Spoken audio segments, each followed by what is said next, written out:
মানে বুঝলাম না গাইস, যে একটু ভাইরাল হয় সেই গান গাইতে যায়। আজকাল দুনিয়াতে সবাই কি শিল্পী হয়? এই লায়লা খালা এমন একটা গান গায় যে গান শুনলে মানুষের হাগু আটকে যায়। হ্যাঁ গাইস, তোমরা সবাই ঠিকই শুনেছো, লায়লা খালা তেমন একজন শিল্পী। যদি তোমাদের মধ্যে কারো পাতলা পায়খানা থাকে তাহলে লায়লা খালার গান শুনবে, তাহলে তোমাদের পাতলা পায়খানা ভালো হয়ে যাবে।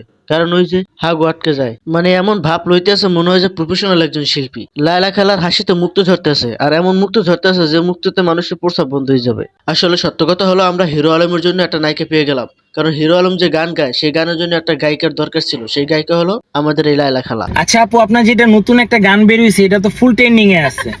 ওমা, সত্য কথা, একেবারে ট্রেন্ডিং এ চলে গেছে। আমি তো মনে করছি এই গান লায়লা খালার পুটকির মধ্যে গেছে, কিন্তু এখন একবার ফুল ট্রেন্ডিং এ চলে গেছে। ওরে বাবা গো, এটা নিয়ে কিছু বলেন। এটা নিয়ে কি বলবো? ওরে বাবা, লায়লা খালার হাসিটা একবার মুক্ত ঝরতেছে। মনে হয় এমন একটা গান গাইছে মানুষের পরানটা জুড়ে যায় গানটা শুনলে।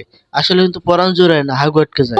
আমার চেয়ে মামুন যে ওই গানের ভার্সনটা মামুনের যে গাওয়া হয়েছে ওইটা কিন্তু আরো বেশি সুন্দর, এটা আরো বেশি ট্রেন্ডিং এ থাকার কথা। সত্যি কথা, মামুন অনেক সুন্দর একটা গান কিন্তু এটাকে ডাবিং করছে, Dubbing অনেক করছে, অস্থির হ্যাঁ, লাগছে কিন্তু। অস্থির লাগছে। ওইটা একটু দিয়ে দিও দর্শকদের জন্য। আচ্ছা, ওইটা অবশ্যই দিয়ে যারা দিব। যারা দেখে নাই তারা দেখে নেবে।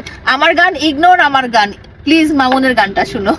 হ্যাঁ, মামুন কিন্তু আসলে লালা খেলার থেকে ভালো গান গেয়েছে। মামুন যে লালা খেলাকে কপি করছে, সে কপিটা লালা খেলার থেকে হাজার গুণ বেটার হয়েছে। বুঝতে পারছি এখানে লালা খেলা মামুনকে ছোট করতে চাইছে, কিন্তু খালা কোনো লাভ নাই। আসলে মামুন আপনার থেকে খুব ভালো বেটার গিয়েছে। আর গাইস, চ্যানেলটা সাবস্ক্রাইব করে রাখো, কারণ এর পরবর্তীতে রোস্টিং এ আমি আগুন ধরিয়ে দেবো, কারণ এর থেকে ভালো ভালো রোস্ট করবো।